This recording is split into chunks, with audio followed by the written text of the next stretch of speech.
Quels sont les différents types de cellules sur Excel? Bonjour à tous et bienvenue sur excelformation.fr, votre formateur Excel de référence. Dans cette nouvelle vidéo, nous allons voir les différents types de cellules qui existent dans Excel, c'est-à-dire tout d'abord les cellules de type numérique, qui vont permettre de saisir un nombre, puis les cellules textuelles, qui cette fois-ci vont permettre de saisir un texte, et enfin les formules dites calculées, qui vont permettre de réaliser soit un calcul, soit de saisir une formule. Alors vous trouverez très régulièrement de nouvelles vidéos sur la chaîne, alors pensez à vous abonner et surtout à activer la clochette de notification afin d'être sûr de ne manquer aucune astuce et de devenir rapidement un pro d'Excel.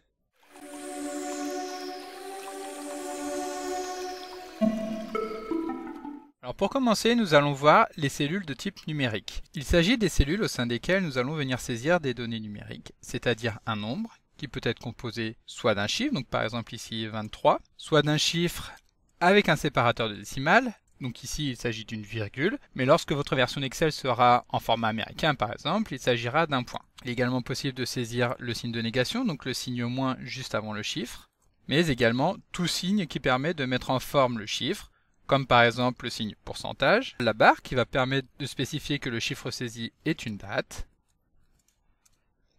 etc.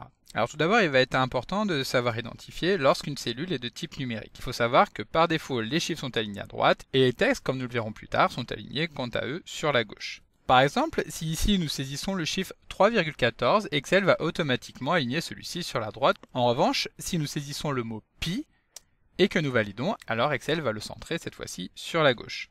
Ensuite, il faut savoir qu'il existe quelques limitations par rapport aux données numériques. Il est notamment important de savoir qu'Excel stocke les grands nombres sur un maximum de 15 chiffres. Les chiffres supplémentaires seront arrondis. Donc pour l'exemple, si nous saisissons un très grand nombre et que nous validons, alors tout d'abord Excel va présenter celui-ci sur la forme d'une écriture scientifique, c'est-à-dire à la puissance de 10. Lorsque nous agrandissons celui-ci et que nous affectons un format de type nombre, nous allons voir qu'Excel va commencer par saisir des 1 puis des 0, alors que, souvenez-vous, lorsque nous avons saisi ce chiffre, nous n'avons saisi que des 1. Il existe également le cas particulier des dates et des heures. Alors par défaut, Excel va chercher à afficher les données sous le format le plus adapté à la saisie lorsque nous allons valider celle-ci. Ainsi, les données de type date, comme nous l'avions ici, sont en réalité stockées par Excel comme un numéro de série, représentant le nombre de jours écoulés depuis le 1er janvier 1900, qui lui va représenter le jour 0, et sur lequel un format particulier sera appliqué afin de lui donner l'apparence d'une date. Tout ceci est évidemment transparent pour l'utilisateur, car le format est également appliqué dans la barre des formules pour simplifier la saisie. En effet, si nous sélectionnons notre cellule, dans la barre des formules, nous retrouvons bien notre date, que nous pouvons simplement modifier directement. Ce même fonctionnement est également utilisé pour les heures, avec une représentation décimale, c'est-à-dire un nombre à virgule. Donc par exemple, si nous souhaitons afficher midi 39, il suffit de taper l'heure, midi 39. Excel va valider à nouveau cette heure. Mais si nous changeons le format pour mettre un format de type nombre, alors nous pouvons voir que midi 39 correspond à 0,53 approximativement. Donc si nous analysons ce nombre, nous avons un nombre décimal qui se décompose en deux. La partie située à gauche de la virgule correspond à la date. Et ensuite, nous avons la partie située à droite de la virgule qui correspond ici à l'heure, sachant qu'une unité correspond à 24 heures. Si par exemple nous voulions midi tout pile, nous prendrions alors 0,5. Il existe encore un certain nombre de cas particuliers, notamment les pourcentages, pour lesquels le principe est le même que celui que nous avons vu ici, c'est-à-dire que le chiffre va être affiché sous la forme d'un pourcentage, mais en réalité Excel enregistre la forme décimale, c'est-à-dire 0,23. Encore une fois, pour s'en rendre compte, il suffit de changer le format, et donc Excel applique un format pourcentage. Et donc ici, vous voyez à l'écran, donc tout d'abord il y a le nombre décimaux que nous avions vu, les nombres négatifs, qui peuvent être saisis soit en utilisant le signe moins, soit entre parenthèses. Ensuite, il existe le séparateur de milliers, qui est donc l'espace, puis la date, puis la fraction. Alors pour afficher une fraction, il suffit de saisir 0 espace, puis la fraction, ce qui permettra à Excel de comprendre qu'il s'agit d'une fraction et de ne pas l'interpréter comme une date. Il y a les heures, les pourcentages, la notation scientifique que nous avons vue tout à l'heure, qui consiste à utiliser la puissance de 10 d'un nombre. Et enfin, il y a les monnaies, donc euros, dollars, etc. Ici, nous avons vu toutes les particularités des cellules de type numérique. Voyons maintenant les cellules textuelles. Sachant qu'une cellule textuelle est une cellule qui comprend au moins un caractère qui n'est ni numérique, c'est-à-dire un nombre, une date, une heure, un pourcentage, etc., ni une formule. Excel va alors interpréter cette cellule comme étant un texte. Alors il faut savoir que si nous souhaitons forcer l'application du format texte sur un nombre, il suffit d'utiliser le symbole apostrophe. Par exemple, lorsque nous allons saisir un code postal, donc par exemple 06 23, Excel va comprendre qu'il s'agit ici d'un nombre et supprimer le 0 que nous avions au tout début. En revanche, si nous souhaitons préciser à Excel, attention, il s'agit bien d'un texte et il ne faut donc pas le transformer en nombre, il suffit de saisir un apostrophe juste avant et de valider. Comme vous pouvez le voir, la cellule est alors centrée sur la gauche et le 0 reste dans la cellule. Remarquez ici la présence du petit triangle vert en haut à gauche, qui est là pour indiquer à l'utilisateur que la cellule est interprétée d'une certaine manière par Excel.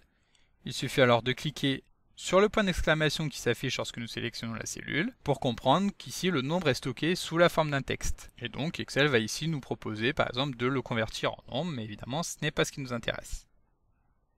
Enfin, imaginons que nous souhaitions saisir un texte sur plusieurs lignes. Par exemple, nous souhaitons afficher bonjour, bienvenue sur excelformation.fr et revenir à la ligne à cet endroit-là. Si nous appuyons simplement sur la touche entrée, alors Excel va valider la cellule et le retour à la ligne n'aura pas été effectif. Pour cela, l'astuce consiste simplement à appuyer sur la touche Alt du clavier en même temps que la touche entrée. De cette manière, ici nous ne le voyons pas, mais il suffit de dérouler la barre des formules pour se rendre compte que la saisie est bien sur 2 lignes. Puis lorsque nous validons, Excel affiche notre cellule comme nous lui avons demandé. Et donc maintenant, le dernier type de cellule que nous allons voir concerne les calculs et les formules. Un calcul ou une formule est donc une cellule au sein de laquelle Excel va effectuer un ou plusieurs traitements afin de retourner un résultat donné à partir d'un élément. Il s'agira alors des paramètres que nous allons saisir dans la fonction et qui seront fournis par l'utilisateur. Ces traitements peuvent être très simples, ou en effet réaliser une simple addition, par exemple 1 plus 1. Mais ce traitement peut aussi être composé d'une formule qui peut être très complexe, comme l'exemple que vous avez ici à l'écran. Sachez également qu'un traitement parfois complexe peut être opéré uniquement par une simple fonction qui va être très simple à utiliser. Dans ce cas-là, il ne va pas forcément être nécessaire de comprendre comment Excel fonctionne, ce qui va compter, c'est évidemment le résultat. Et enfin, il existe quelques fonctions qui ne vont pas nécessiter de saisie de paramètres, telles que par exemple la fonction aujourd'hui qui permet de retourner la date du jour, ou encore la fonction aléa qui permet cette fois-ci de retourner un résultat aléatoire compris entre 0 et 1.